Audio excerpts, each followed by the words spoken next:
자, 화산 지형과 카르스트 지형, 여기는 나오는 것들이 거의 정해져 있기 때문에 그거 중심으로 한번 보겠습니다. 자, 먼저 화산 지형 같은 경우에는 지하 깊은 곳의 마그마가 가스 지표로 분출하는 과정에서 형성된다. 더 주요 형성 시기를 보면은 신생때 제3기발에서 4기까지, 그러니까 현세까지 우리가 화산들이 계속 일어났다고 생각하면 됩니다. 분포는 백두산, 제주도, 울릉도, 철원평강 일대가 나오는데 일단 이 분포 중에서 뭐가 제일 먼저 생겼냐라는 거는 뭐 학계에서 논란이 있지만 굳이 따지자면은 철원 용암대지나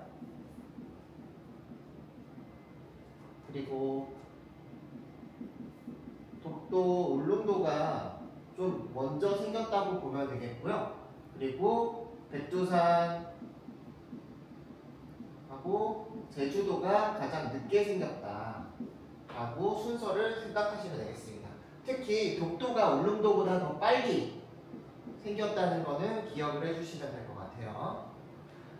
자, 그 다음에 유형을 보면은 이 화산지형에서 중요한 거는 어떤 마그마가 터졌는지가 가장 중요한데 먼저 유형부터 알아보면 종상화산 같은 경우는 급경사의 종 모양의 화살입니다. 그렇기 때문에 점성이 크고 유동성이 작은 마그마, 즉 조면암질, 안산암질 마그마가 터졌기 때문에 종상화산을 띠게 되었다. 그래서 그 예로는 울릉도, 그리고 여기에 독도, 백두산, 그리고 한라산의 정상부 부분은 종상화산으로 이루어져 있다는 거 기억해 주시면 되겠습니다. 자, 그 다음에 순상화산 같은 경우는 완경사의 방패 모양의 화산을 말하게 되는데 이거는 점성이 작고 유동성이 큰 현무암질 용암이 터졌기 때문에 라고 보면 되겠죠. 그래서 현무암질 용암 같은 경우에는 주로 검은색을 띠게 되죠. 검은색을 띠게 된다. 자, 그래서 이런 순상화산은 백두산과 한라산의 산록 부분, 그러니까 아랫부분이라고 보면 되겠죠. 그래서 백두산과 이 제주도 같은 경우에는 아랫부분은 순상화산 형태로, 윗부분은 종상화산 형태로 생긴 복합화산이라고 보면 됩니다. 이런 복합화산에는 백두산과 한라산이 있다. 자, 마지막 용암대지 같은 경우에는 이거는 한 점에서 터진 게 아니라 틈에서 벌어진 거기 때문에 어느 한 부분이 높게 형성되지가 않습니다. 그래서 용암으로 메꿔진 대지인데 점성이 작고 유동성이 큰 마그마, 즉 현무암질 용암이 터져가지고 만들어지게 된 거다. 대표적인 게 철원평강과 개마고원이 있는데 대체적으로 여기 철원지역만 나온다고 생각하면 됩니다. 근데 이 용암대지라는 건 한 번에 터져서 만들어진 게 아니라 여러 차례 터져가지고 켜켜이 쌓이면서 만들어졌기 때문에 언제 딱 형성됐다라고 말하기 어려운 측면들이 있어요. 자, 그래서 복합화산은 백두산과 한라산이 있고, 그리고 울릉도 같은 경우에는 울릉도는 이중화산이라고 했죠. 이중화산, 즉 종상화산이 먼저 터진 다음에 얘가 무너져서 칼데라가 되고, 칼데라가 생긴 이후에 여기에 한 번 더 용암이 터져서 만들어진 이중화산이라고 보면 되겠죠. 그래서 이 부분이 종상화산이 두 번 터진 이중화산이라고 생각하면 됩니다. 그래서 화산지형의 기본적인 개념들을 알아봤고요. 중요한 거는 어떤 용암이 터졌는지, 현무암질 용암인지 안산암질 용암인지를 파악하는 게 중요합니다. 자, 그래서 주요 화산지형들 특징들 알아보면은, 자, 백두산 같은 경우 우리나라에서 해발고도가 가장 높은 산이죠. 그래서 여기 같은 경우에는 경사가 급한 산정부를 제외하면 경사가 완만하다. 즉 이거는 복합화산이라는 거를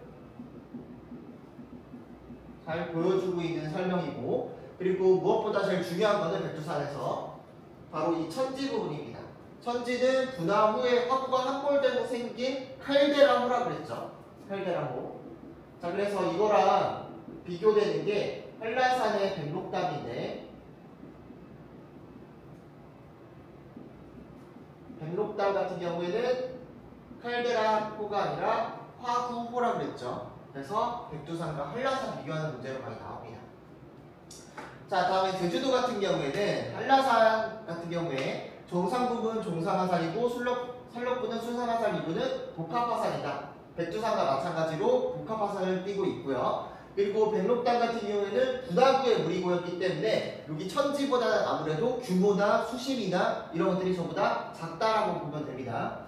자, 그리고 여기 제주도에는 특이하게 기색화산, 여기 제주도 말로는 오름이라고 부르는 이런 자그마한 화산들이 많이 분포한다는 거죠. 근데 기색화산 중에서는 분화구가 있는 것도 있고 없는 것도 있어요.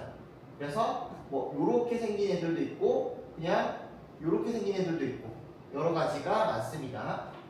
자, 그리고 여기 제주도 같은 경우는 기반함 자체가 현무암으로 이루어졌다 보니까 이런 용암이 흘러가면서 만들어낸 용암동굴도 많이 나타납니다.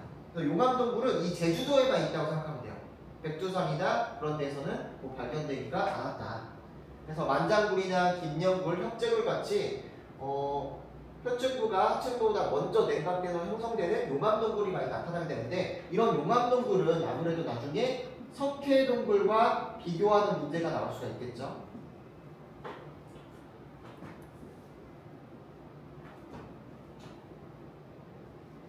자, 석회동굴 같은 경우에는 주로 고생대 때 고생대 때부터 만들어졌다고 한다면은 용암동굴은 신생대 때 만들어졌다는 거. 그리고 기반함은 석회동굴은 석회암, 용암동굴은 현무암이라는 것도 기억해주면 됩니다. 자, 다음에 주상절리 같은 경우에는 용암이 냉각되는 과정에서 용암이 냉각되는 과정에서 이런 식으로 기둥 모양으로 쪼개지는 현상을 말하게 돼요. 자, 이런 기둥으로 굳어지게 되면 이건 주상절리고 주로 현무암질 용암이 터졌을 때 주로 형성되는 지형입니다. 자, 제주도는 또 현무암을 주요 기반함으로 하기 때문에 바깥 과수원으로 주로 이루어져 있죠. 구멍이 뚫려 있으니까 배수가 너무 양호해서. 그래서 대부분의 하천은 건천으로 이용되고 많은 사람들은 용천대가 형성되어 있는 해안가에 주로 분포한다는 것도 기억해 주면 됩니다. 아랫부분 한번 더 볼게요.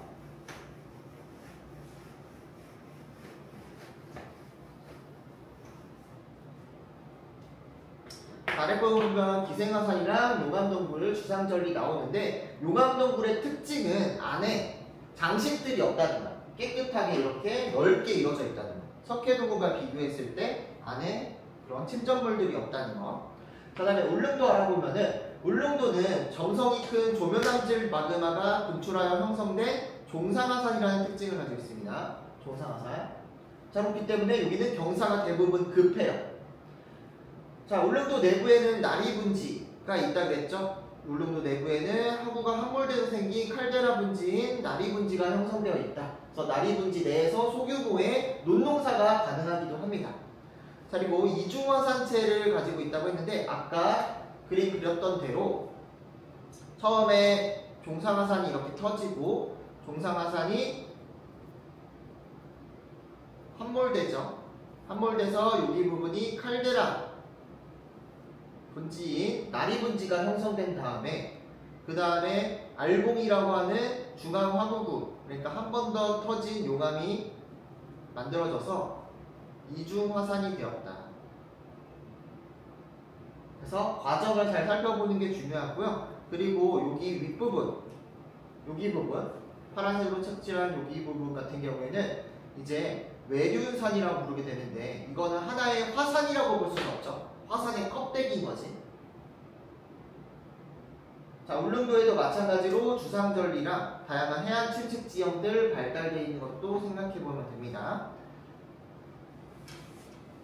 여기에 독도가 빠져있네. 독도도 한번 정리를 해보면은 독도는 울릉도랑 마찬가지로 종상화산으로 형성되어 있습니다. 종상화산으로 되어 있고 그리고 섬이 두 개죠. 동도와 서도 두 개 되어 있다는 거. 이것만 기억해주면 돼요. 그리고 독도는 울릉도보다 먼저 형성됐다는 거.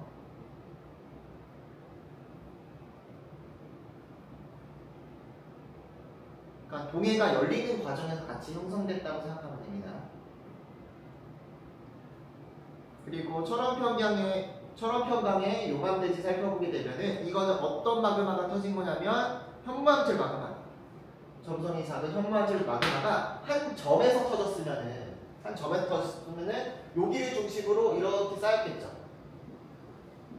그러면은 여기 부분이 높게 떨어질 거란 말이야. 근데 이 철원평가 용암대지는 한 점에서 터진 게 아니라 틈에서 터진 거야. 틈에서 터진 거다 보니까 얘가 이렇게 그냥 쭉 짜지게 되겠죠. 옆으로 메꿔지게 되는 형태를 가지고 있다. 이런 거를 우리가 열화분출이라고 합니다. 열화분출.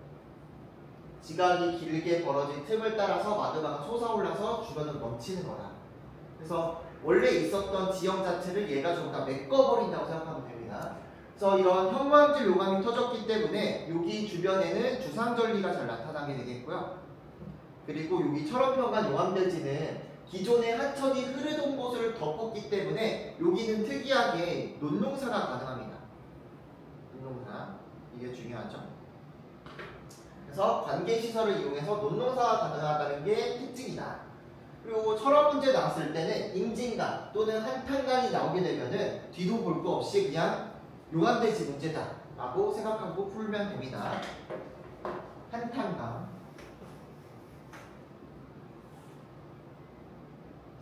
자, 다음에 카르스트 지형 알아보면은 카르스트 지형 같은 경우에는 석회암을 구성하는 탄산칼슘이 빗물이나 지하수에 용식작용을 받아 형성된 거다. 그래서 용식작용이라는 건 뭐냐면 물이 암석유를 화학적으로 용해하는 작용, 즉 화학적 풍화작용이라고 생각하면 됩니다. 화학적 풍화작용으로 용식작용으로 받아서 형성된 지형을 카르스트 지형이라고 한다. 자, 그래서 이런 카르스트 지형은 고생대 초기에 형성된 조선조 충북이 분포하는 강원도 남부나 충북 북동부, 경상북도 북부 여기 일대에 나타나게 되는 거죠. 여기 일대에 주로 많이 나타난다. 즉 여기에 단양, 충북의 단양, 강원의 영월, 삼척, 정선, 그리고 경북의 문경 이런 곳들에서 주로 많이 나타난다라고 기억을 해주시면 되겠고요. 북한 쪽에도 물론 나타나겠지만 관찰이 잘 되지 않아서 일단 카르스트 문제 나오면은 충북이나 강원이나 경북 문경 정도 나온다고 생각하면 됩니다. 자, 그래서 주요 지형들을 살펴보게 되면은 돌리네와 석회동굴을 둘 수 있는데 돌리네 같은 경우에는 석회암지대에 빗물의 용식작용으로 형성된다고 생각하면 돼요. 즉 빗물이 오랫동안 석회암을 접촉을 했을 때 석회암이 녹는다는 거죠. 그렇기 때문에 이런 돌리네는 어디에 많이 형성되냐면 평평한 지형,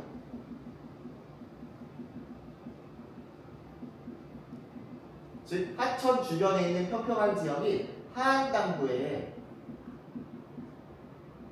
잘 형성된다. 경사가 진곳 같은 경우에는 빗물이 오랫동안 접촉할 수 없기 때문에 돌리네가 잘 형성되지 않습니다. 그래서 돌리네 내부에는 배수구인 싱크홀이 있고요. 그런 싱크홀을 통해서 석회암을 녹인 물들이 지하로 내려가는 거죠. 자, 그리고 인접한 돌리네가 합쳐지면은 우발라라는 지형이 되고요. 그리고 이런 돌리네는 배수가 너무 양호하기 때문에 물 빠지기 너무 좋아서 주로 밭으로 이용된다는 거예요. 그래서 지형도 상에서는 이 돌리네를 어떻게 표현하냐면 동그랗게 되어 있는데 안쪽으로 푹 패였다라는 걸 의미하기 위해 저하등 보선을 이렇게 사용합니다. 자, 그런데 이런 돌리네는 항상 집단적으로 발달한다는 거.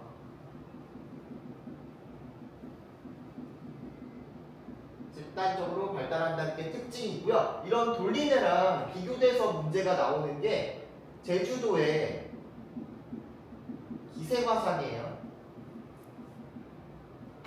제주도의 기생화산 같은 경우는 어디에 형성되냐면 평평한 부분에 산꼭대기 부분이 움푹 패인 형태, 이런 형태로 존재를 한단 말이야. 근데 이거랑 비교를 해야 되는 거는 돌리네 같은 경우는 평평한 부분에 돌리네 이런 움푹 패인 지형이 집단적으로 발달하는 거고, 기생화산 같은 경우는 산꼭대기가 움푹 패인 거지. 이 움푹 패인 건 뭐야? 마그마가 나왔던 분화구가 되는 거죠. 그래서 이거랑 이거를 잘 비교를 해주시면 됩니다. 자, 다음에 석회동굴을 보게 되면은 석회동굴은 지상에서 생기는 게 아니라 지하에서 생기는 겁니다. 그래서 지하수의 용식작용을 받아서 형성된다. 그래서 지하수를 녹인 물들이 동굴 내부로 오게 되면은 다시 한번 탄산칼슘을 침전하게 돼요. 찌꺼기들이 쌓이는 거지. 그로 인해서 조유석, 석순, 석주 등이 발달한다. 그래서 이거랑 비교되는 것들이 제주도의 용암동굴을 들 수 있겠죠. 그래서 용암동굴에는 종유석, 석순, 석주가 거의 없다라고 보면 되고요. 가끔 있는 곳도 있는데 그런 데는 어디냐면은 해안가 쪽에 있는 용암동굴에는 조개들이 위쪽에 퇴적되니까 그 조개가 녹아가지고 조금 생기기도 해요. 하지만 대부분 없다라고 보면 됩니다. 자, 다음에 이 어떤 동굴들이 있냐면 단양의 고수동굴이나 평창의 백령동굴, 영월의 도시굴, 삼척의 환성굴, 울진의 성류굴 이것처럼 충북이나 강원도 남부 쪽에 발달한 동굴들은 전부 다 석회동굴로 보시면 돼요. 자, 그래서 이런 카르스트 지형의 석회암 같은 경우에는 석회암이 풍화되게 되면은 이제 남은 흙들이 남는데 탄산칼슘은 전부 다 빠져나간 상태이기 때문에 얘네들한테는 철분만 남아요. 근데 이 철분은 오랫동안 뜨거운 열과 그리고 습도에 노출되게 되면은 산화작용을 겪게 되죠. 그로 인해서 붉은색 모양의 토양이 나타나게 됩니다. 자, 이런 붉은색 토양 같은 경우에는 또 제주도의 현무암 풍안토랑 비교가 될 수 있겠죠.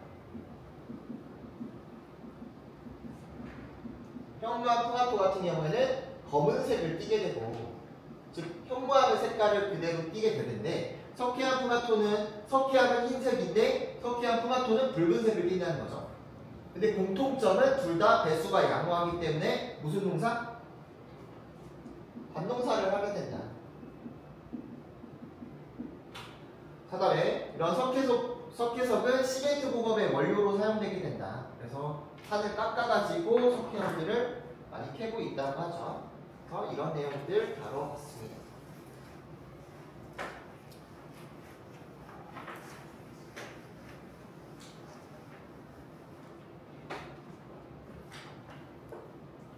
그래서 뒤쪽 보면은 모식도 나와 있는데 전혀 새로운 거 없고요. 그대로 나와 있는데 용암대지의 모식도를 이렇게 보게 되면은 이런 식으로 생겼습니다. 한탄강은 원래 흐르던 자리에서 흐른 거예요. 흐르고 그 윗부분은 전부 다 용암이 흘러서 메꿨다고 보면 됩니다. 여기 부분이 메꿔진 부분이다. 자, 그럼 이 산은 용암이냐 아니냐? 아니라는 거죠. 원래 산이 있었고 원래 산이 있었고 이렇게 물이 흐르던 곳에 한탄강이 이렇게 흘렀었는데 여기 부분을 용암이 메꿨다는 거죠. 메꾼 거야. 근데 이 하천은 원래대로 계속 흘러가려는 힘 때문에 하방 침식을 했기 때문에 그리고 주상절리가 발달하면서 수직으로 쪼개졌기 때문에 여기 부분이 원래 자리로 돌아갔다는 얘기죠. 이런 식으로. 자, 그래서 이 한탄강은 원래 자리로 돌아가고 그럼 수직적인 절벽이 형성되지. 이런 절벽을 뭐라고 부르냐면 협곡이라고 부릅니다. 협곡이라고 부르고 여기 부분에서 뭐가 발견될 수 있다? 주상절리를 발견할 수 있다. 자, 그러면은 또 물어볼 수 있는 거는 여기 산 부분은 용암으로 덮여있냐 아니냐? 아니라는 거죠. 여기는 흑산으로 되어 있는 현마암으로 주로 되어 있다는 거. 그리고 여기는 현무암으로 되어 있다는 것들도 비교를 해주시면 됩니다. 자, 그래서 하천 옆에 하천이 지나가는데 이런 협곡이 나타난다 라고 하면은 기반암이 현무암이다라는 거를 우리가 기억을 해둬야 되겠고요. 그래서 여기 그림에서 여기 지형도에서 용암으로 덮인 부분들은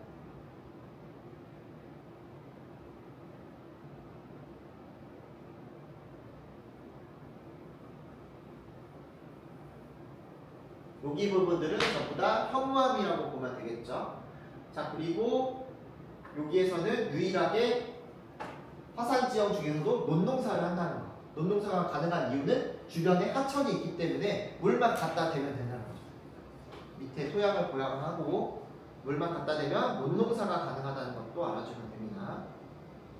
그래서 여기 사진 찍은 거라고 하는데 보면은 여기에 협곡 이렇게 보이는데 이쪽이 전부 다 갈라져 있는 주상절리가 나타나는 거예요. 그리고 강이 이렇게 흘러가는 거죠.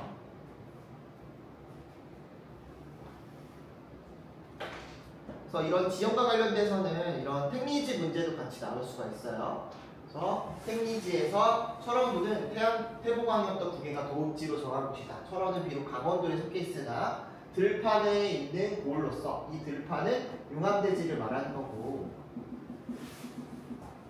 서쪽은 경기도 장당군과 맞닿아 있다. 비록 땅은 메마르다는 얘기는 배수가 양호하다는 걸 의미하는 얘기고, 들이 넓고 산이 낮아 평탄하고 명랑하며 두 강 안쪽에 위치하였으니, 여기서 말하는 두 강은 한탄강과 임진강을 말한다고 합니다. 두 배 속에 하나의 배수를 이룬다. 들 복판에는 물이 깊다라는 얘기는 협곡이 형성됐다는 거, 그리고 벌레 먹은 검은 돌이 있다는 거는 현무암이 주변에 많이 나타난다는 것, 이런 내용들을 해석하는 문제로 출제가 될 수 있습니다.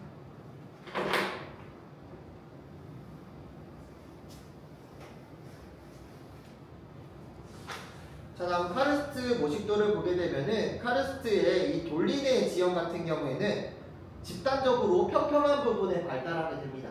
그래서 여기 단양의 사례가 많이 나오는데, 여기 못밭이라고 부르는 곳이 있죠. 못밭은 여기 단양에서 이 돌리네를 부르는 이름이에요. 그래서 이렇게 조금 집단적으로 평평한 부분에 나타나게 되고, 무슨 농사를 짓냐면 밭농사를 주로 짓는다는 거죠.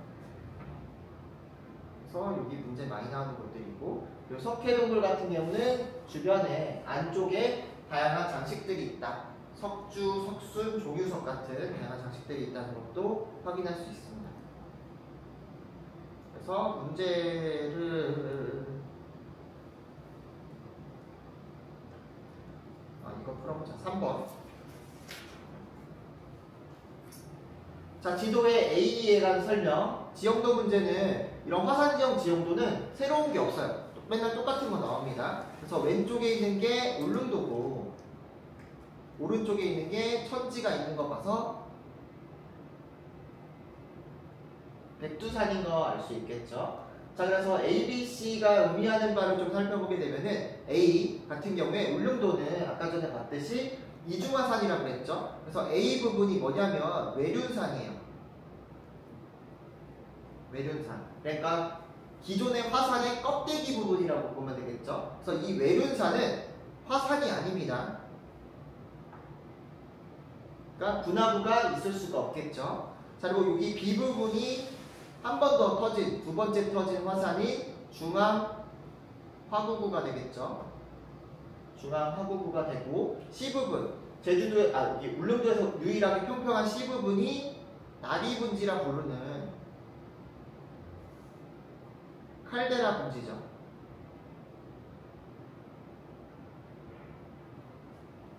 칼데라 분지다. 자, 그러면은 뭐 이런 식으로 또 문제가 나올 수 있어. 자, 여기 해안가에서는 파란색으로 체크한 여기 해안가에서는 주상절리를 발견할 수 있다, 없다? 있다. 화산 지역에는 모두 다 주상절리 나타날 수 있습니다. 현무암지 용암이 굳이 아니더라도. 자, 백두산 보겠습니다. 자, 백두산 같은 경우에는 보면은 여기 아랫부분 같은 경우에는 조금 등고선 간격이 넓은데 위로 갈수록 등고선 간격이 좁아져요. 그렇다는 얘기는 밑에는 순상화산, 위쪽은 종상화산으로 이루어진 복합화산이라는 걸 의미하면 되겠죠. 그래서 뒷부분 같은 경우에는 백두산 꼭대기에 있는 칼데라호가 되겠습니다.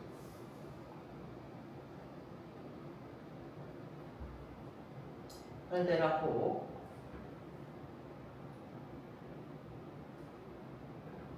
그리고 여기 2를 자세히 보면은 움푹 패인 뭔가 골짜기가 있죠. 골짜기. 이거는 그냥 협곡이라고 생각하면 돼요. 백두산에 있는 협곡이다.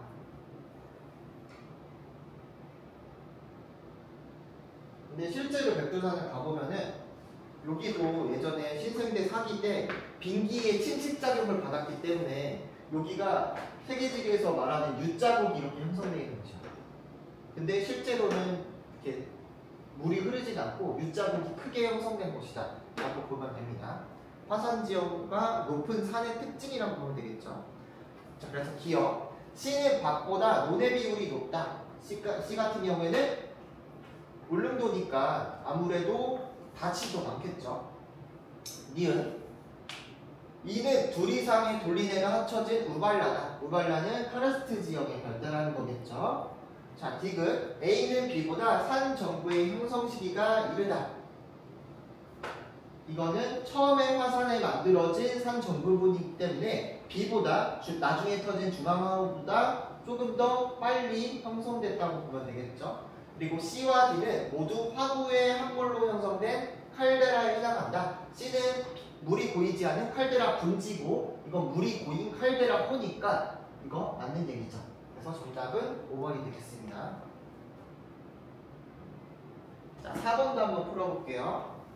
자, 용암대지 문제인데, 자, 보면은 아까랑 봤던 거랑 동일합니다. 자, A 부분 같은 경우에는 원래 있었던 산이죠. 원래 있었던 산. 그래서 여기는 그냥 편마음으로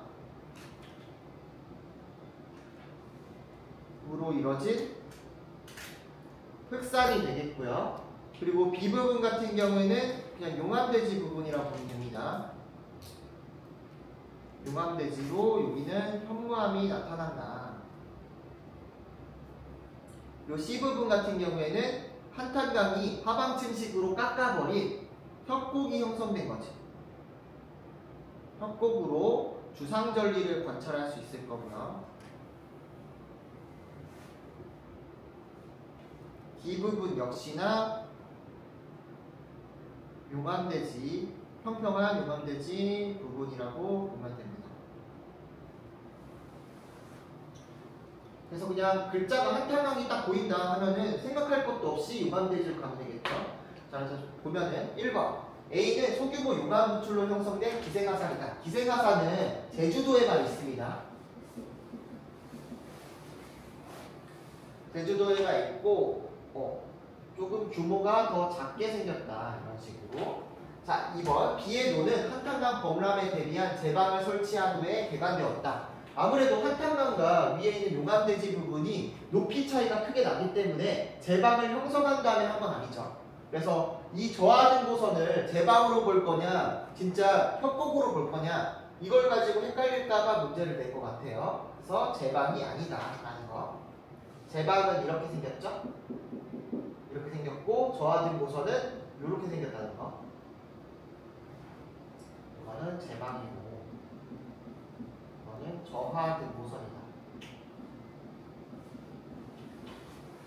자, 3번 C의 절벽에는 유네스코 세계 자연유산으로 등재된 천연 동굴이 있다. 동굴이 생기기에는 조금 부족했어요. 그래서 이런 천연 동굴은 제주도에만 있다고 보면 됩니다.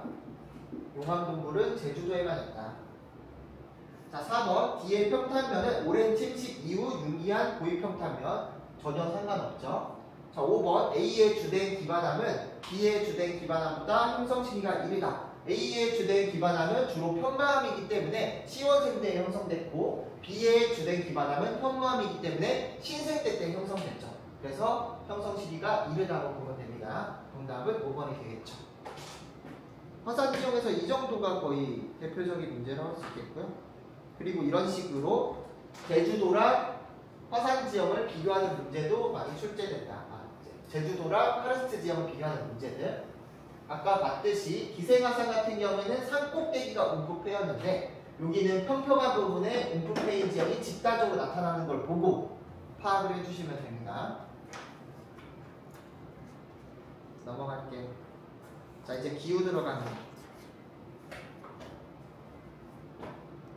자, 기후 파트 같은 경우에서 중요한 거는 일단 기후 요인이 어떻게 영향을 미치는지 그리고 지역과 지역을 비교하는 것 이것들만 잘 알아주면 됩니다. 자, 기후에서 기후를 구성하고 있는 대기현상으로는 기온강수 바람이 있고 이런 기온강수 바람은 지역마다 차이가 나타나는데 그거에 영향을 주는 요인이 기후 요인이라는 거죠. 그래서 수륙분포, 위도, 지형, 해류, 해발고등 등이 있는데 먼저 수륙분포부터 알아보면은 육지와 바다의 비열차에 의해서 생기는 건데 주로 기온의 연교차, 기온에 영향을 주게 됩니다. 그래서 보통 내륙, 서해, 동해순으로 연교차가 크게 나타나게 되죠. 그리고 이 연교차 같은 경우에는 최난월 빼기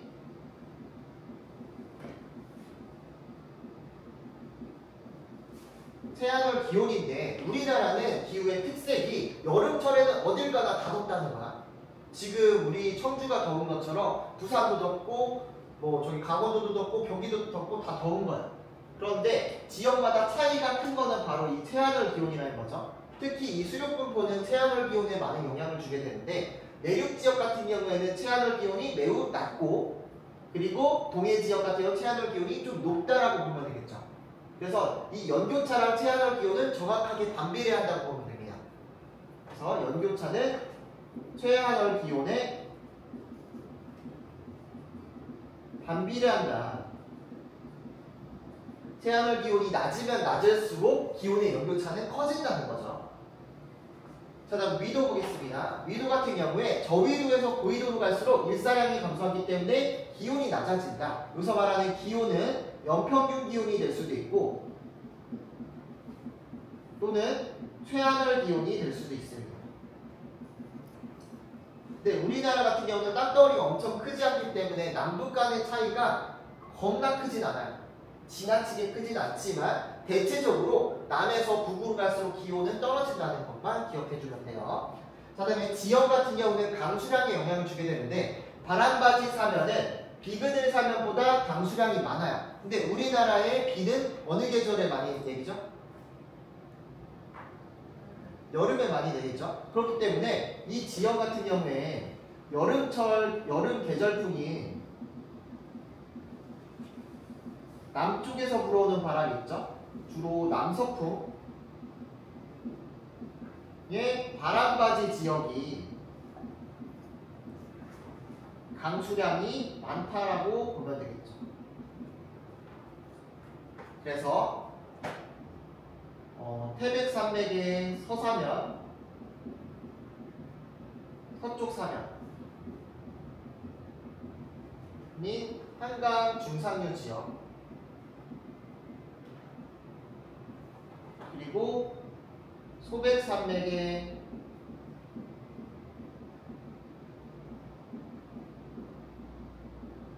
서사면 쪽은 비가 많이 내린다라고 기억을 해주시면 되겠고요. 반대로 비그늘 지역인 태백산맥의 동쪽 사면이나 소백산맥의 동쪽 사면 그리고 이걸로 가로막혀 있는 분지 지역 같은 경우에는 비가 더 내리진 않는다라는 것도 기억해주면 됩니다. 자, 다음에 해류 같은 경우에는 한류가 흐르는 해안 지역은 여름철 기온이 낮고 강수량이 적다. 특히 우리나라에서 이 한류의 영향을 많이 받는 곳은 어디냐면 북한의 관북 해안 지역, 청진 같은 경우에는 한류로 인해서 한반도에서 가장 비가 안 오는 최소우지가 된 거지. 최소우지. 그래서 한류의 영향을 받는 곳 중에 대표적인 데가 이 관북 해안 지역이라고 보면 됩니다. 자, 마지막으로 해발고도 같은 경우에는 기온에 극단적인 영향을 주게 되는데 이 해발고도가 높아질수록 당연히 기온은 떨어지게 됩니다. 특히 이게 티나는 게 우리나라는 여름철에 어느 곳을 가든 더운데 최단월 기온 같은 경우에 해발고도가 높을수록 낮은 게 두드러지게 된다는 거죠. 그래서 대표적인 사례가 어디가 있냐면 강원도의 대관령 지역이나 소백산맥의 고위평탄면이 우진장 지역 그리고 백두산이 있는 삼지연이라고 부르는 폭포 지역이 있습니다. 이런 지역들은 해발고도가 높아져서 여름철 기온이 특히 극단적으로 떨어지는 경우들이 있다. 그래서 기후 요인들이 어떻게 작용하는지를 머릿속으로 일단 규칙을 세워놓으면 쉽게 풀 수 있어요. 그래서 제일 먼저 봐야 될 거는 위도를 먼저 보는 거야. 남에서 북으로 갈수록 기온은 낮아진다라는 거. 두 번째로 볼 거는 이제 수륙분포를 보는 거지. 그 다음 수륙분포를 보고서 판단을 하는 거. 그래서 대체적으로 원래 위도와 수륙분포만 보고 기온 가지고 찾아내도 돼요. 그 다음에 좀 헷갈리는 게 있다고 했을 때는 지역이나 해류 해발고도 가지고 이제 판단을 하시면 되겠죠. 그래서 위도, 수륙분포, 해발고도, 그 다음 본 다음에 지형에 따른 강수량 살펴보면 됩니다.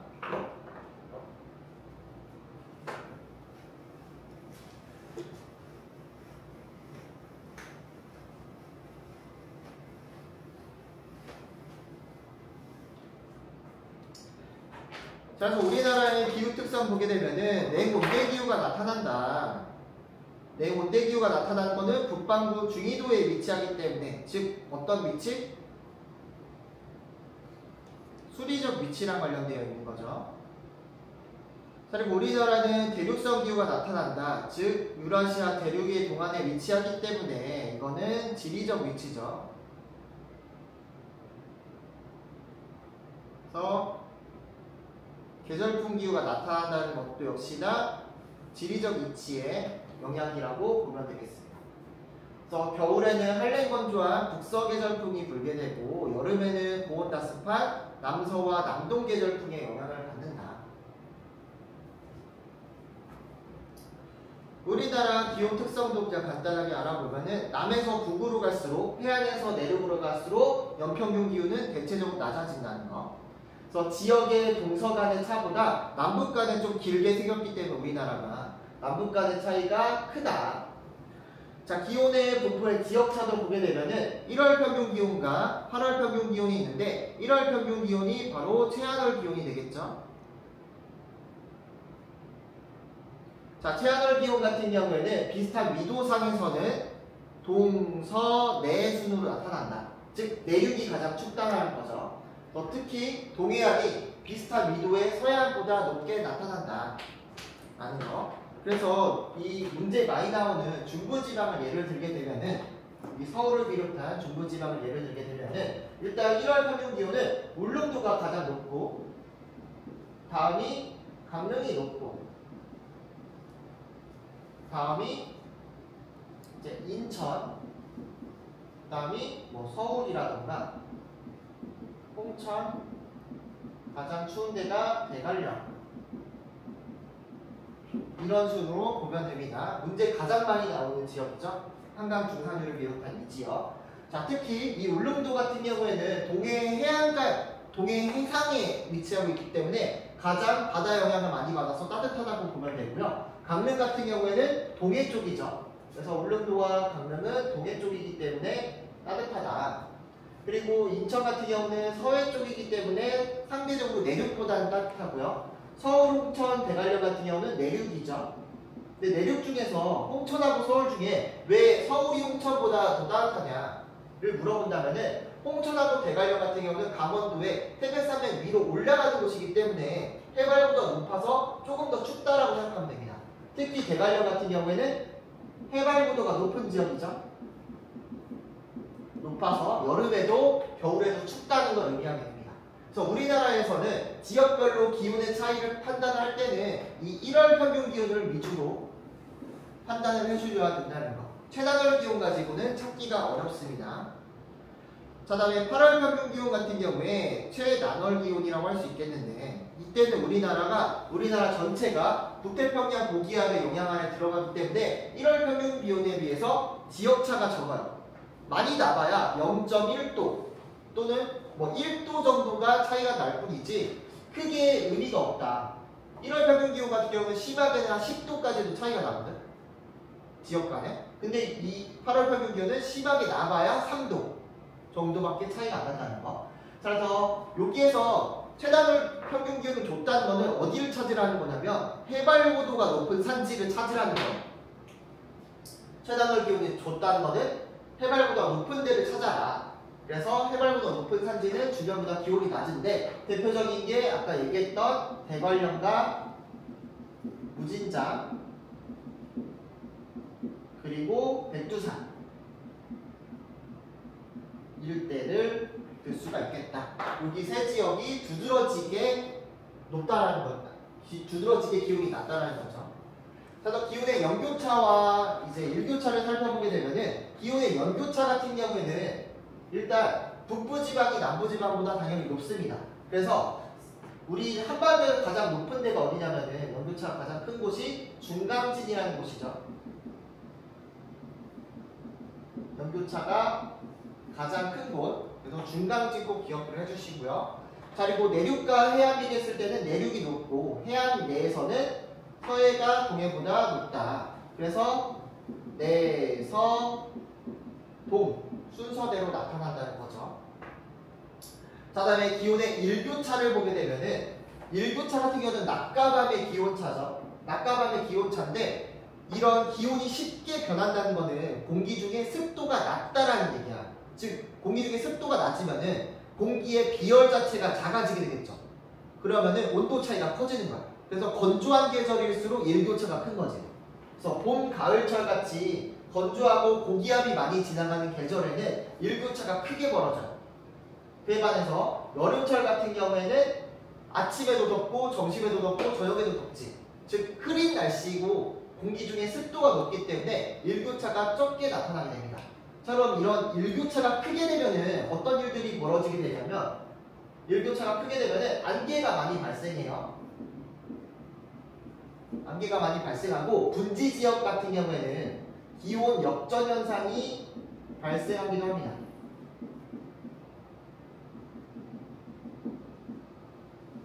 분지 지역은 기온 역전 현상까지 발생한다. 봄, 가을철이 그렇다. 그래서 맑은 날이 흐린 날보다 일교차가 크다고 생각하면 돼요.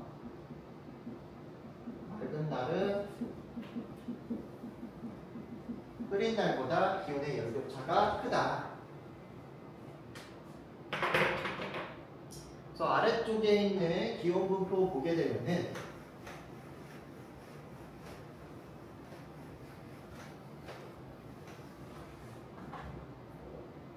(1월) 평균 기온과 (8월) 평균 기온이 있습니다. 자, 보면은 일단 1월 평균 기온 같은 경우에 가장 높은 지점을 좀 찾아보면은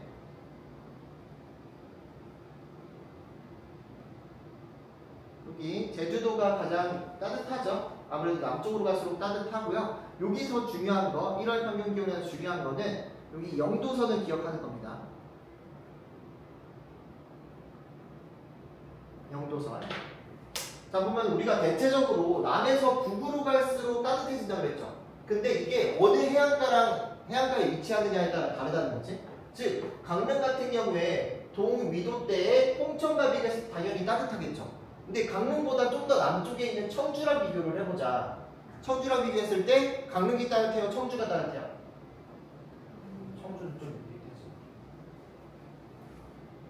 강릉이 더 따뜻하지. 청주가 분명히 밑에 있는 남쪽인데. 그럼 이거를 어디까지 측정해야 되냐? 이 선을 기준으로 측정하라는 얘기죠. 영도선. 그래서 목포랑 강릉이랑 비슷하다 정도를 기억하시면 됩니다. 그럼 군산하고 비교했을 때 군산하고 강릉 비교했을 때 누가 더 따뜻해? 강릉이 더 따뜻하다는 얘기죠. 그래서 이 니은자를 잘 기억해 주면 됩니다. 이 니은이 거의 이 대구를 거쳐서 이렇게 내려간다고 생각하면 돼요. 대구랑 이렇게 거쳐져 있다. 그래서 이 선을 꼭 기억해 주면 됩니다.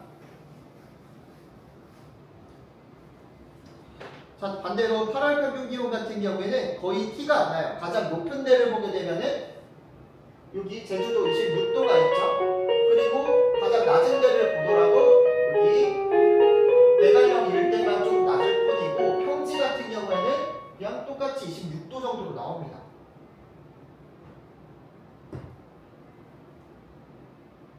여기 왜 울리지?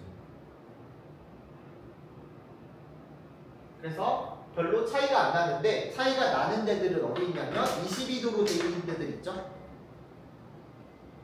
강원도, 대관령, 평창, 태백 뭐 이런 것들. 즉 여기 부분은 낮은데 여기에 해당하는 데가 태백이나 평창, 뭐 정선 이런 것들이 낮게 떨어지고 그리고 소백산맥에 여기 있는 우주, 진안, 장수 지역들은 다른 지역에 비해서 확실히 낮은 모습을 보이니까 이걸 보고서 이제 해발고가 높은 지역을 찾아주시면 되겠습니다.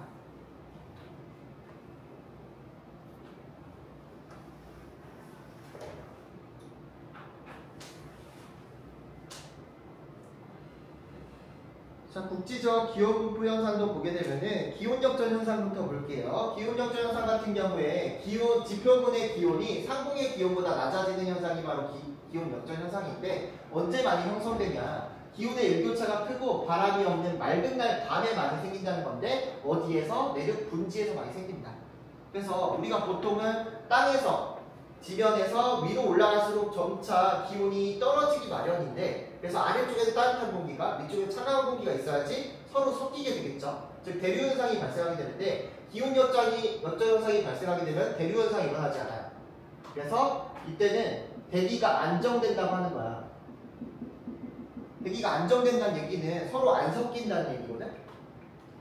즉 공기가 밑에는 찬 공기가 있고 위에는 따뜻한 공기가 있다. 그럼 따뜻한 공기는 위로 가려고 하고 찬 공기는 아래로 가려고 하겠죠. 그러면 둘이 공기가 섞여 안 섞여? 안 섞이죠. 이게 기온역전 현상이에요. 이거를 우리가 대기가 안정됐다고 해요. 반대로 이렇게 됐을 때 아래쪽은 따뜻한 공기고 위쪽은 찬 공기. 이게 정상적인 거거든. 그러면 찬 공기는 밑으로 내려가려고 하고 따뜻한 공기는 위로 올라가려고 하니까 이거는 대기가 불안정하다고 얘기합니다. 근데 대기가 불안정한 게 정상이라는 얘기죠. 이게 정상이고 이로 인해서 대류 현상이 발생하는 거다. 그래서 지면에서 발생하는 그런 안 좋은 오염물질이라던가 그런 이산화탄소 같은 것들이 전부 다 위쪽으로 대류 현상에 의해서 섞이게 된다는 거죠. 그래서 그로 인해서 여기 찬 공기가 가득한 쪽에는 안개라던가 농작물의 냉해 등이 발생할 수가 있다는 거. 자, 다음 열섬 현상 같은 경우는 도시의 중심부의 기온이 주변 지역보다 높게 나타나는 현상인데 이거는 이런 건물이나 자동차에 발생하는 인공 열과 포장 면적이 좀 증가됐기 때문에 여기서 말하는 포장 면적은 아스팔트를 말하게 되겠죠. 아스팔트나 시멘트 이런 포장 면적의 증가로 인해서 반사되는 온도가 더 많은 거예요. 자, 그리고 바람길의 조성, 그리고 건물 옥상 녹화, 하천부가 보건으로 해소할 수 있다는 거 살펴보시면 되겠습니다.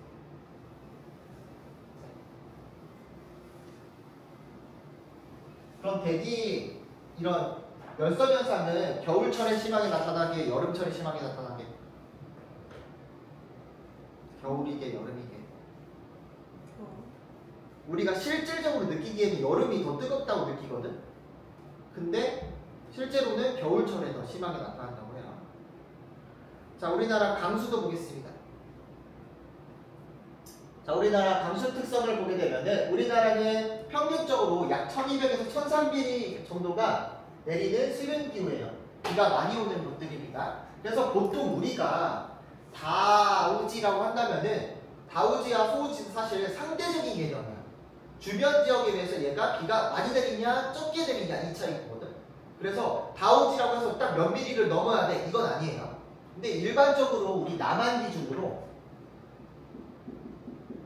쪽을 기준으로 보통 1400mm 이상이면은 다우지로 봅니다.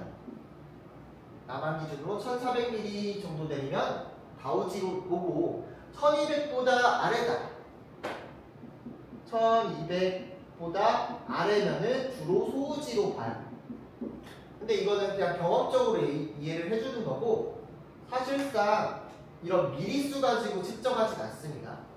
그래서 어쨌든 1400이 넘으면 한 다우지 정도 된다. 비 많이 내리는 곳이다. 이 정도 생각하면 돼요. 자, 우리나라 같은 경우는 여름철에 강수가 집중되게 되는데 이런 여름철에 집중되는 강수는 장마나 태풍의 원인을 많이 받게 되겠죠. 자, 그래서 여름 강수 집중률은 한강 중상류 지역이 매우 높게 나타나요. 한강 중상류 지역 같은 경우에는 이제 여름철 계절풍이 남서기류의 바람바지이기 때문에 여름철 강수가 쉽게 내린다는 거죠. 게다가 장마전선의 영향도 많이 받는 곳이 한강 중상류이기 때문이다. 그리고 울릉도 같은 경우가 가장 낮은데 울릉도는 동해 해상에 위치하다 보니까 해양성 기후가 나타나요. 해양성 기후로 모든 계절에 비해서 조금 모든 계절에서 고르게 비가 내린다는 거죠. 하지만 울릉도에서도 가장 비가 많이 내리는 계절은 여름이라고 생각하면 됩니다. 울릉도에서도 여름에 비가 가장 많이 내린다. 자, 그리고 우리나라는 강수의 변동도 크다는 거, 기단 발달과 장마 기간, 태풍의 횟수, 집중호우의 발생 정도에 따라 매년 다르게 나타나고, 지역차 같은 경우에는 풍향과 지형 등의 영향으로 인해서 강수량의 지역차가 큰데, 풍향과 지형은 지형성 강수에 영향을 주잖아. 자, 그래서 우리나라의 강수의 지역차를 만들어내는 거는 이런 여름이 아니라 봄, 가을, 겨울인 거야. 봄, 가을, 겨울에 비가 많이 내리는 곳들이 다우지가 되는 거라고 보면 됩니다. 여름철은 거의 전국적으로 내리는 거죠. 전국적으로 내리기 때문에 그냥 어디든 여름에는 그래도 많이 오는 편이야. 근데 봄이나 가을이나 겨울에는 지형성 강수의 영향을 받기 때문에 지형성 강수가 많이 내리는 곳이 다우지다.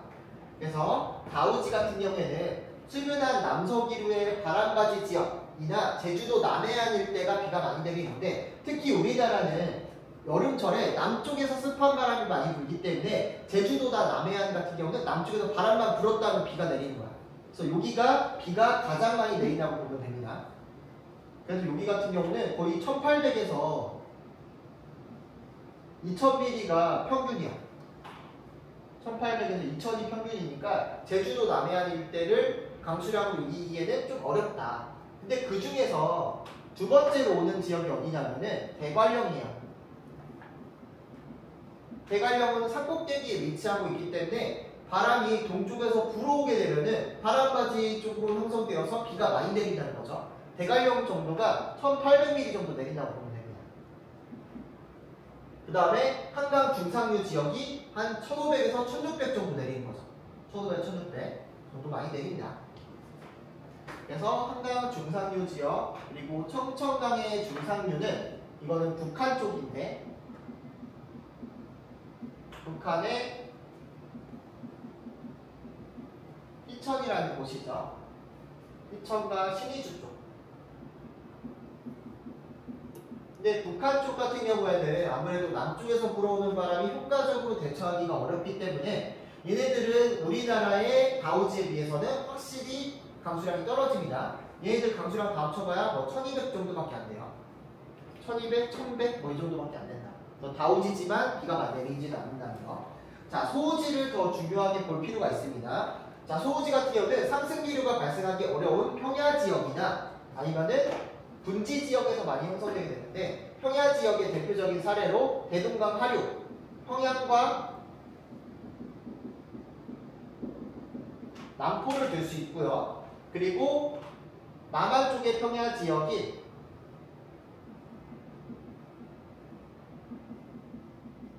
서해안 일대를 들 수 있는데, 뭐 인천이라던가 아니면은 저기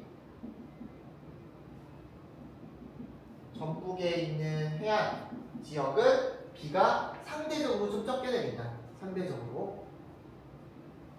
그리고 개마고원 일대, 그리고 영남 내륙 지역들 같은 경우는 1차 산맥으로 둘러싸인 분지 지형이 나타나죠. 그렇기 때문에 비가 가장 안 오는데, 특히 이 영남 내륙 지역 같은 경우에는 남한에서 최소지예요. 대표적인 지역이 대구라던가 아니면은 안동 같은데, 여기는 남한에서 가장 비가 안 오는 곳이다. 비가 안 오면 어느 정도 안 오냐? 한 1100mm 정도 내린다고 생각하면 돼요. 1100mm 정도.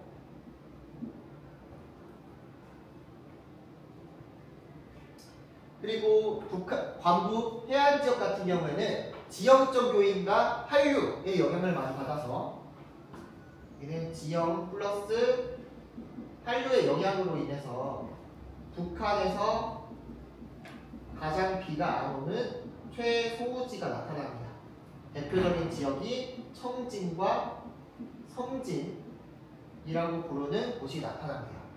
얘네는 비가 1년에 800mm, 700mm 정도 내린다고 생각합니다.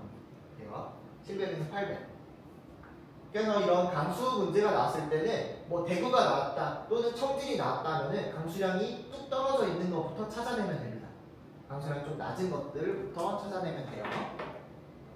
자, 다음에 강설도 보게 되면은 눈이 많이 내리는 지역,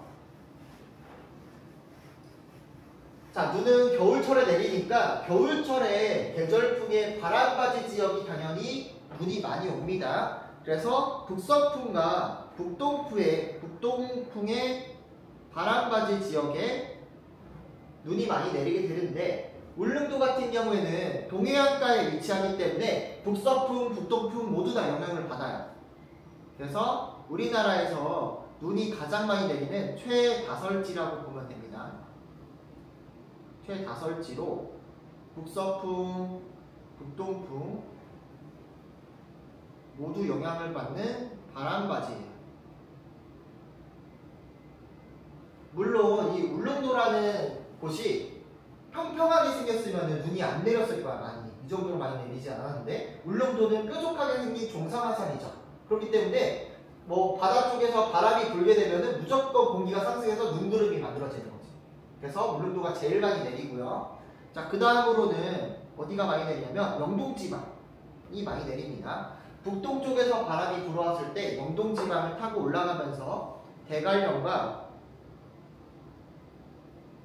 강릉 쪽이 눈이 많이 내린다는 거죠. 눈이 많이 내린다.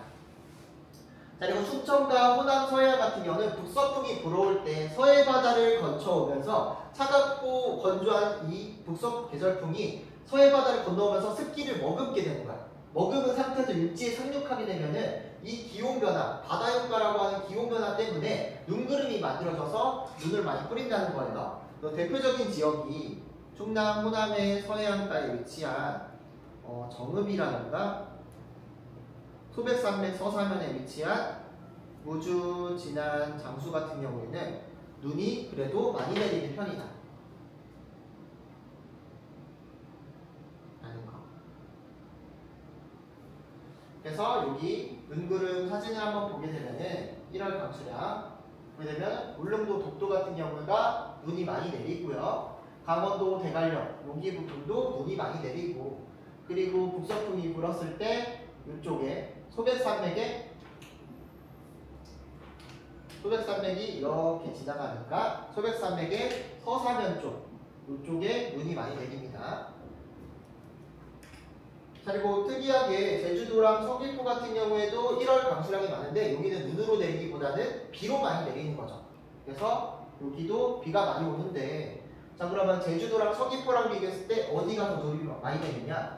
이때는 북서쪽에서 바람이 불기 때문에 제주도가 서귀포보다 1월 강수량이 많을 수가 있습니다. 반대로 8월 강수량 같은 경우에는 남쪽에서 바람이 불기 때문에 남쪽에서 바람이 부니까 서귀포가 제주시보다 비가 많이 내릴 수가 있겠죠. 그래서 우리나라에서 비 가장 많이 내리는 데를 보면은 여름철에 비가 많이 내리는 곳들도 들 수 있겠죠. 이 남해 쪽, 남해안가, 그리고 한강 중상류 지역. 근데 이 한강 중상류 지역은 여기서만 끝나는 게 아니라 태백산맥이 이렇게 이어지죠. 그렇기 때문에 여기 부분이 다 비가 온다고 생각하면 돼요. 그래서 여기 부분에 해당하는 원산 같은 데가 비가 북한에서 가장 비가 많이 내리는 최다우지가 되는 거죠. 그래서 이쪽에 위치한 원산은 북한 최다우지고 한 1300에서 1400 정도 내린다고 보면 됩니다.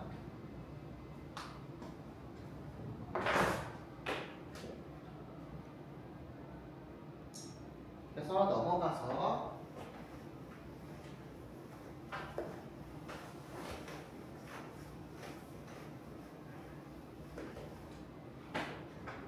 바람 특성도 보게 되면 바람 같은 경우에 우리나라는 계절풍의 영향을 받는다고 했죠. 여름철 같은 경우에는 북태평양에서 발달한 고기압에 의해서 불어오는 고온다습한 남서풍 또는 남동풍이 탁월하게 발달하게 되고, 그로 인해서 우리나라는 벼농사를 지을 수 있고 대청마루 등의 발달에 영향을 줬다. 그리고 겨울철 같은 경우는 시베리아에서 발달한 고기압의 영향으로 한랭 건조한 북서풍이 불게 되는데, 그로 인해서 우리는 김장이나 온돌 등을 발달하게 된다. 그래서 바람 문제 같은 경우는 거의 틀려본 경험이 없을 것 같은데, 그냥 세세하게 보기보다는 경향성을 파악하는 게 중요해요. 특히 여기 제주도나 울릉도 같은 경우는 보면은 좀 어려워. 여기는 바람이 지멋대로 불기 때문에 전체적으로 경향성이 남쪽에서 불어온다 치면은 이제 여름으로 보면 되고요. 전체적인 경향성이 북쪽 계열이 좀 많다. 북쪽에서 불어오는 바람이 많다 하면은 1월 바람으로 보고 푸시면 되겠습니다. 자, 그리고 높새바람이라고 해서 국지적인 바람도 있게 되는데 여기서 중요한 거는 어느 시기에 부냐. 늦봄과 초여름에 부는 북동풍이라는 거죠. 그래서 팬 현상에 의해서 영서와 경기 지방에 미치는 고온건조한 바람이다. 그래서 영동과 영서 사이에 부는 건데 영동 지역에는 맹량 수류탄 바람이 불어서 갑자기 이 지역에 맹해 피해를 입는다거나 뭐 안개가 발생한다거나 또는 크게는 집중 호우가 발생할 수도 있는데 태백산맥을 건너가서 영서 그리고 더 넘어가서 경기로 가게 되면은 여기는 바람의 성격이 고온건조로 바뀌게 되죠. 고온건조한 바람이 불게 되어서 가뭄이나 산불 피해 등을 발생시킬 수가 있다는 것. 이런 현상을 우리가 팬 현상이라고 하죠. 팬 현상에 의해서 나타나는 변화라고 보면 됩니다. 근데 이게 언제냐면은 늦봄에서 초여름, 늦봄에서 초여름, 즉 한 5, 6월 달, 5, 6월 정도라고 생각하면 됩니다. 그래서 이것도 가끔 문제가 나오는데 이게 높새바람을 말하는 건지 헷갈려서 못 푸는 친구들이 있어요. 일단 강원도랑 경기도에 뭐 기온 변화가 나와 있는데 5, 6월 달을 표시하고 있다. 그러면은 높새바람 말하는 걸로 딱 의심하고 푸시면 됩니다. 계절별을 간단하게 알아볼게요. 자, 봄 같은 경우에는 이동성 고기압과 저기압이 교대로 통과하기 때문에 날씨 변화가 심해요. 날씨 변화가 심고 그리고 온난 건조한 날씨가 보인다. 그리고 시베리아 일시적인 확장을 해서 꽃샘추위 나타난다. 그리고 황사가 많이 발생한다는 거죠. 그래서 고온건조한 바람이 이때 높새바람이 불기도 한다. 그리고 장마철 같은 경우는 지금 현재 우리 거의 장마가 끝났는데 보통 7월달에 나타나게 됩니다. 6월 중순에서 7월까지 나타나게 됩니다. 장마전선에 가습한 남서기류가 유입될 때 집중호우가 많이 발생하고요. 습도가 높고 일조 시간이 좀 짧아지게 되고 기온의 일교차가 매우 작아진다. 라는 거. 자, 그러다가 한여름이 되게 되면은 한여름이 이제 8월달이 되겠죠. 8월달이 되게 되면은 북태평양의 기단의 영향으로 인해서 무더위와 열대야가 발생하게 되는데 열대야 같은 경우는 최저기온과 관련되어 있죠. 밤에도 더운 거. 최저기온과 최저기온 자체가 높은 거를 말하게 되는데 이 열대야 같은 경우는 대체적으로 내륙보다는 습도가 높은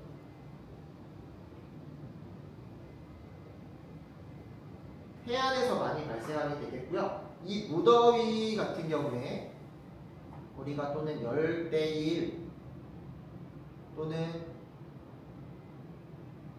성하일이라고 부르게 되는데 이런 뜨겁게 나타나는 폭염은 내륙이 해안보다 더 높다라고 생각하면 됩니다. 그러니까 낮에 뜨거운 거는 내륙이 더 뜨겁고 밤에 뜨거운 거는 해안 쪽이 더 뜨겁다는 얘기죠. 그리고 이때는 남부 북저역으로 남서풍, 남동풍 탁월하게 발생하고요. 소나기 많이 발생하고 태풍도 이때 불 수도 있다. 자, 그러다가 이제 가을철이 되게 되면은 9월달 가을철이 되게 되면은 장마전선이 북태평양 기단이 낙하로 내려오면서 가을 장마가 짧게 나타나게 되겠고요. 그리고 이때 태풍도 많이 발생합니다. 가을 태풍, 우리나라에 영향을 많이 주는 가을 태풍들이 많이 오게 되죠. 이동성 고기압의 영향으로 인해서 쾌청한 날씨가 자주 나타나고 이로 인해서 일교차도 점차 커진다고 보시면 됩니다. 일교차도 커진다. 자, 그다음 겨울이 되게 되면은 시베리아 기단의 영향으로 인해서 한랭 건조해지게 되겠고요. 겨울철은 그래서 보통 11월 중순부터 12월, 1월, 2월까지 영향을 주게 된다고 보면 됩니다. 대체적으로 북서풍이 탁월하게 나타나고 시베리아의 주기적인 강량으로 인해서 사반사온 현상도 일어나게 된다. 즉 북태평양 기단 같은 경우는 세력의 범위를 이렇게 넓혀가면서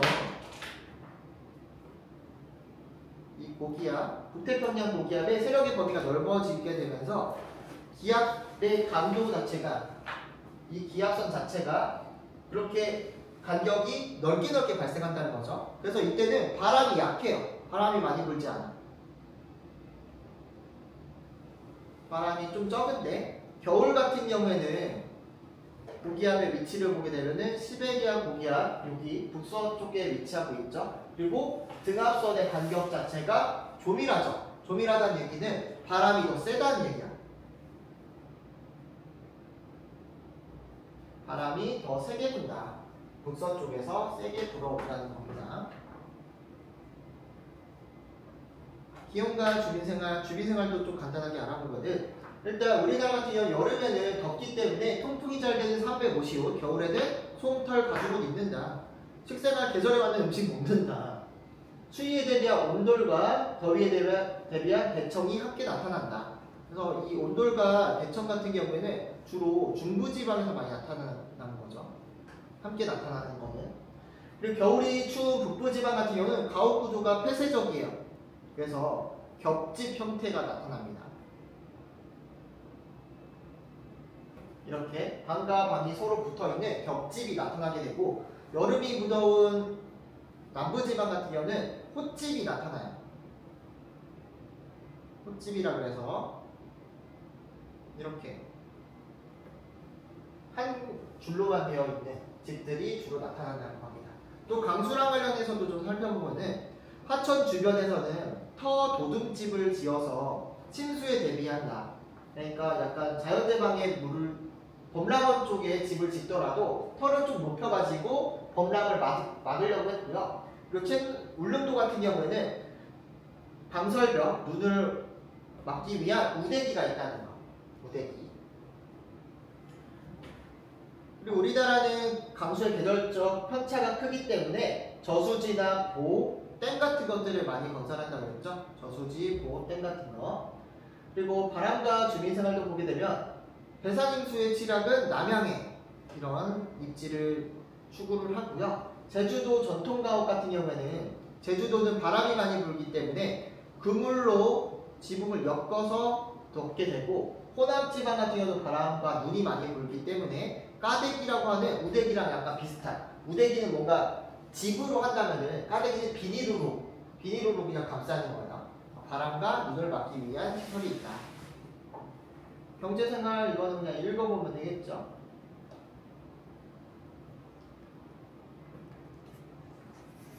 자, 그래서 그 다음 중요한 자료 분석자를 보겠습니다. 자, 8월 강수량과 1월 강수량 나와 있는데요. 여기에서 높은 데들, 낮은 데들 잘 살펴보면 됩니다. 8월 강수량, 여름 강수량 같은 경우에 높은 곳들을 좀 표시를 해보면은 일단 여기 제주도와 남부지방 당연히 높고요. 그리고 소백산맥이 이렇게 떨어지는 여기 부분들, 그러니까 소백산맥이 산맥으로 따지게 되면은 이렇게 떨어져 있잖아. 그래서 여기는 산을 타고 올라가는 길목이죠. 그러니까 이쪽에 비가 많이 내릴 수밖에 없습니다. 그리고 한강 중상류 지역라고 할 수 있는 여기 부분에 비가 많이 집중되는 걸 알 수 있습니다. 비가 많이 집중된다. 그래서 여름철에 비가 많이 내린다 하지만 그래도 좀 집중되는 곳은 있다. 그에 반해서 여기 영남 내륙 지역들, 여기 지역들 같은 경우에는 주로 바람이 남서쪽에서 바람이 불기 때문에 여기를 한번 건너간 다음에 또 여기를 건너가야 되죠. 그 과정에서 이제 비가 적게 내리게 되겠죠. 그래서 경북 해안가 지역들 같은 경우에도 비가 적게 내린다는 거 체크해주면 됩니다. 자, 그리고 1월 강수량 같은 경우는 역시나 여기 남부지방이 제주도 많이 내리고요. 그리고 여기 대관령이라던가 여기 울릉도, 그리고 여기 호남지방에 눈이 많이 내린다는 거 확인할 수 있겠죠. 그리고 시 같은 경우에는 춘천, 홍천 이런 데인데 아무래도 여기 태백산맥을 넘고 난 후, 그러니까 이 북동풍의 바람 그늘 지역은 상대적으로 눈이 그렇게 많이 내리지 않는다.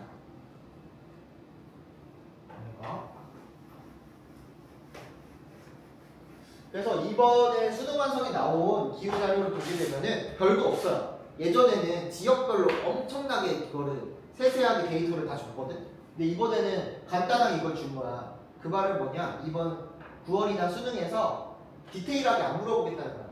기후. 엄청 어렵게는 안 나올 겁니다. 기후에서. 선생님 시험 문제보다 훨씬 쉬울까요? 자, 다음에 전통 가옥 구조 부분이 이번에 오랜만에 자료로 들어오게 됐는데 여기에서 중요한 것들만 좀 살펴보겠습니다. 자, 먼저 관북과 관서형이 있는데 관북과 관서형은 서로 비교할 필요는 없습니다. 관북형만 기억을 해주시면 돼요. 관북형 같은 경우에는 특이하게 이 정주간이라고 하는 시설이 있습니다. 이 정주간은 뭐냐면 실내 부엌인 거야. 보통 우리나라 같은 경우는 전통적으로 부엌이 밖에 있거나 아니면 있더라도 좀 방과 떨어진 곳에 있단 말이야. 근데 여기는 실내에 부엌이 있는 거죠. 실내에 이렇게 같이 정주간과 부엌이 같이 나타나고요. 그래서 이 방과 방이 서로 겹쳐져 있는 겹집의 형태, 폐쇄적으로 나타나게 됩니다. 자, 그에 반해서 중부형 같은 경우는 대청마루가 크게 있다는 거죠. 대청마루가 있고 이런 방에는 온돌이 있을 거예요. 왜냐하면 여기는 겨울철엔 또 추우니까. 남부지방 같은 경우는 더 개방적입니다. 대청마루가 있는 거 보고서 확인을 해주시면 됩니다. 자, 특이한 형태인 이 울릉도형과 제주도형 같은 경우에는 이걸로 구분을 해주시면 돼요. 울릉도는 우대기를 보고서 구분을 해주시면 됩니다. 우대기. 그래서 집을 볏집이라고 해야 되나? 그런 것들을 통해서 집을 한 바퀴 더 싸는 거예요. 그러면 눈이 집까지 들어오지가 않으니까. 자, 그리고 제주도 같은 경우에는 고팡이라고 하는 창고가 있어요. 그건 음식 창고라고 보면 되는데 고팡 안에는 물 항아리가 있어 항상. 자, 제주도는 물 구하기가 힘듭니다. 왜냐하면 비바람이 현무암이기 때문에 비가 오더라도 전부 다 쓸려 내려가서 하천이 발달하지가 않는다는 거죠. 그래서 비가 오게 되면 항아리를 바깥에 내놓고 물을 받아. 그래서 고팡에 넣어놓는 거예요. 그래서 겨울철에 물을 먹으면서 버티기 위해서 고팡이라는 곳이 있으니까 고팡 보고서 찾아주시면 되고, 여기에 정지라고 부르는 거는 부엌이에요. 부엌. 그래서 이런 가옥구조 문제도 나오게 될 수가 있다.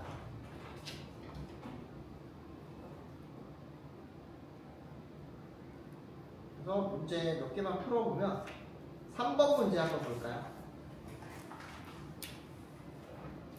이거 미친 거지. 좀 몇 개요 이게. 하나, 둘, 셋, 넷, 다. 7개를 물어봐?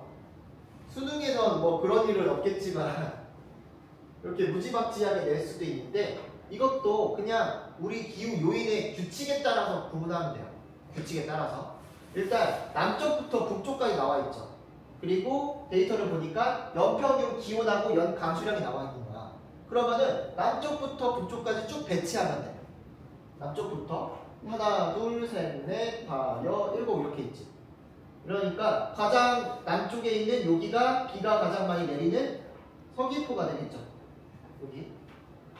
여기가 G고, 그러면은 제일 연평균 기온이 낮은 데는 여기랑 여기가 되겠지. 근데 위도대가 비슷하니까 그때는 뭘 보냐? 강수량을 보라고 했습니다. 자, 여기는 중강진이고 여기는 청진이야. 보면은 둘 다 북쪽이기 때문에 비가 안 올 거야. 근데 한반도에서 제일 비가 안 오는 곳이 어디라고? 여기 해안가가 비가 제일 안 온다. 그래서 비가 제일 안 오는 여기가 A가 되고 여기가 B가 됩니다. 자, 이제 중요한 거는 여기지. 열받게 하는 여기들이 있는데, 자, 여기에서는 어떻게 찾아내냐? 일단은 얘네들은 전부 다 거의 나름 중부지방이라면 중부지방이기 때문에 구별하기가 좀 어렵긴 하죠. 그래도 남쪽부터 좀 배치를 해보면은 일단 북쪽에 있는 두 지역이 있을 거고, 북쪽에 있는 두 지역이 있을 거고, 남쪽에 있는 두 지역이 있잖아요. 그렇기 때문에 연평균 기후 상태로 봤을 때 얘네 두 개는 C, D 중 하나고 얘네 두 개는 E랑 F 중에 하나라는 얘기죠. 그래서 강수량을 보고서 대충 때려 맞춰 보면은 일단 C, D를 먼저 구별을 해보면 얘는 해안가에 있고 얘는 내륙에 있어요. 해안가에 있고 내륙에 있고, 그리고 이 강수량을 보게 되면은 얘네 둘 중에 C가 B가 더 안 오죠. 보면 우리 한반도 내에서 B가 제일 안 오는 남한 쪽에서 B가 제일 안 오는 여기가 대구인 D가 되겠죠. 아니지 강수량 여기가 C가 되고 여기가 D가 됩니다. 어차피 얘네 둘이 둘 다 소우지니까 소우지 중에서 비교했을 때 더 B가 안 오는 대구를 찾아줘야 된다. 자, 다음에 E랑 F를 비교했을 때 그나마 얘가 더 북쪽에 있으니까 얘가 E, 얘가 F 이렇게 해놓고 문제를 푸는 거야. 그러니까 디테일하게 얘는 뭐다 딱딱딱 찍으면 좋겠지만 그게 아니라면은 그룹을 나눠 놓은 다음에 그룹 안에서 얘네들을 서로 배치를 해보는 거야. 그렇게 푸셔야 됩니다. 이거 낸 사람도 이거 딱딱딱 맞춰라 그러면 못 맞출 거야. 아무데나 주워주고 이렇게 하면 어떻게 맞춰? 서로 비교하면서 맞추는 겁니다. 자, 1번. 제주도의 전통 가옥에는 겨울 추위에 대비한 시설이 정축관이 있다. 이 정축관은 광북형에 있다고 그랬죠. 북쪽 지방에 있겠지. B나 A 쪽에 있을 겁니다. 자, 2번. B는 D보다 정축관은 중간지는 D. 여기 어디요? 군산 여기보다 젓갈과 소금, 고춧가루 등을 많이 넣어 김치를 담근다. 젓갈, 소금, 고춧가루 더 짜게 만든다는 얘기는 겨울이 길다는 얘기야? 아니면은 짧다는 얘기야?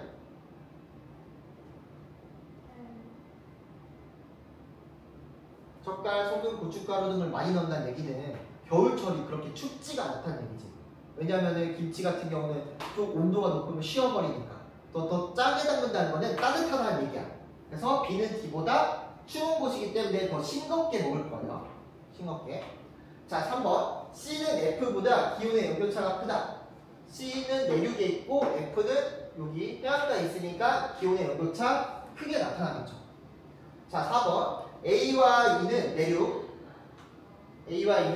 B와 C는 해안가에 위치한다. B와 C는 내륙이고 A와 E는 해안가에 위치하고 정확하게 반대입니다. A, C 중 여름 강수 집중률이 가장 높은 곳은 F다. 여름 강수 집중률이 가장 낮은 곳이겠죠. 낮은 곳. 그래서 이거는 좀 너무했다 싶었고 7개나 낼 것까지는 없었는데 내년에 시험 문제로 써야겠다.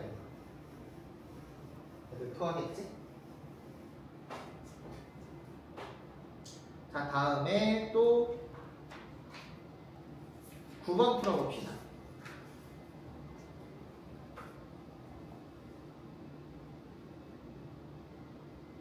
이런 유형은 우리 기출문제 시험 준비하면서 많이 봤었죠? 근데 이건 너무 쉽게 냈어.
봅시다.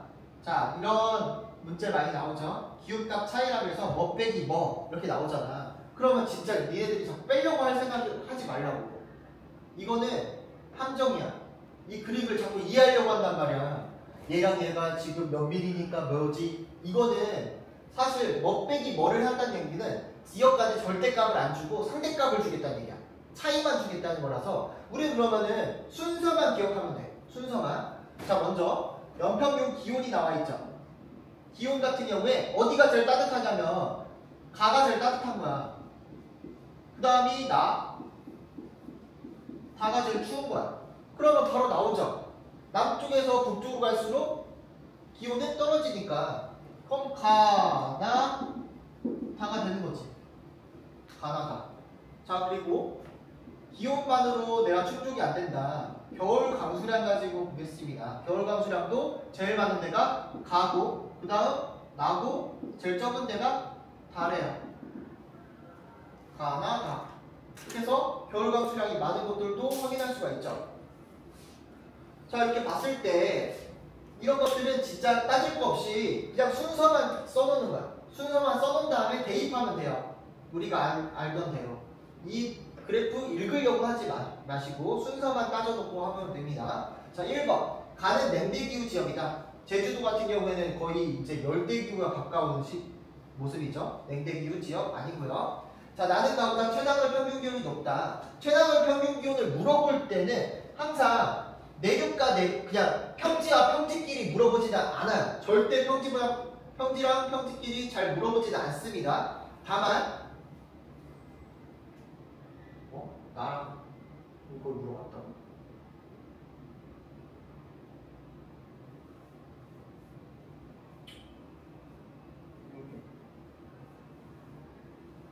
어쨌든 잘 물어보진 않는데 이 선지 자체는 원래 잘 안 나오는데 그래도 물어봤다는 얘기는 누가 더 높냐 이거를 물어보는 거겠죠. 그래서 나는 가보다 최상월 평균 기온, 여름철 기온이 더 낮게 나타날 수가 있겠습니다. 여기는 해발고도가 높아지는 춘천 부근, 홍천 부근이니까. 자, 나는 다보다 해발고도가 높다. 백두산 일대니까 다가 훨씬 더 높겠죠. 다는 다보다 겨울강수량이 많다.